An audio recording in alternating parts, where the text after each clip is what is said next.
ரஜினிகாந்த் அரசியலுக்கு வந்தாலும் வராவிட்டாலும் புதியவர்கள் வருகையாலும் அதிமுக பலத்தை யாராலும் வீழ்த்த முடியாது என துணை சபாநாயகர் பொள்ளாச்சி ஜெயராமன் தெரிவித்துள்ளார்.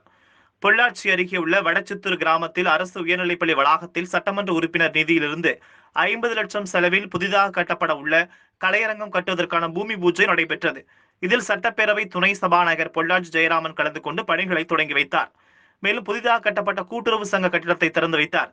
பிறகு செய்தியாளர்களிடம் பேசிய அவர், ரஜினிகாந்த் அரசியலுக்கு வருவதாக கூறி தற்போது மருத்துவர்கள் அறிவுரைப்படி அரசியலுக்கு வரும் நிலைப்பாட்டை பின்னர் அறிவிக்கப்படும் என்று கூறியுள்ளார்.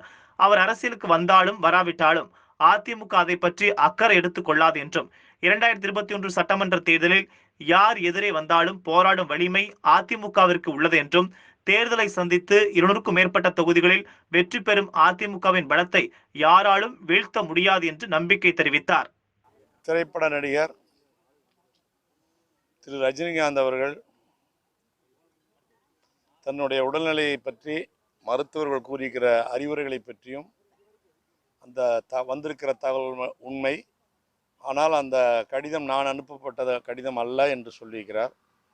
அவர் அரசியலில் பங்கேற்பது குறித்த நிலைப்பாட்டை அவருடைய மன்ற நிர்வாகிகளோடு கலந்து பேசி அறிவிப்பதாக இருக்கிறார்.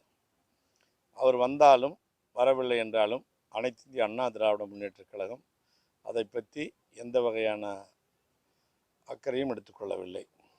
முதலமைச்சரும் அண்ணன் ஓபிஎஸ் என்று முடிவு செய்து விட்டார்கள். இதற்காக 2021 தேர்தல் களத்திலே யார் எதிர் வந்தாலும் அதை சந்தித்து வெற்றி பெறுகிற வலிமை 234 தொகுதியிலும் 200க்கும் மேற்பட்ட தொகுதியில் வெற்றி பெறுகிற வலிமை அனைத்து இந்திய அண்ணா திராவிட முன்னேற்றக் கழகத்தில் உள்ளது என்பதை தெளிவாக சொல்லிக்கொள்ள கடமைப்பட்டிருக்கிறேன். அனைத்து இந்திய அண்ணா திராவிட முன்னேற்றக் கழகத்தினுடைய பலத்தை யாருடைய வருகையாலும் குறைக்க முடியாது. அனைத்து இந்திய அண்ணா திமுக ஒரு மக்கள் இயக்கம், மக்களால் தொடங்கப்பட்ட இயக்கம். புரட்சித் தலைவர் எம்ஜிஆர் என்கிற மாபெரும் மக்கள் சக்தி பெற்ற தலைவரால் தொடங்கப்பட்ட இயக்கம்.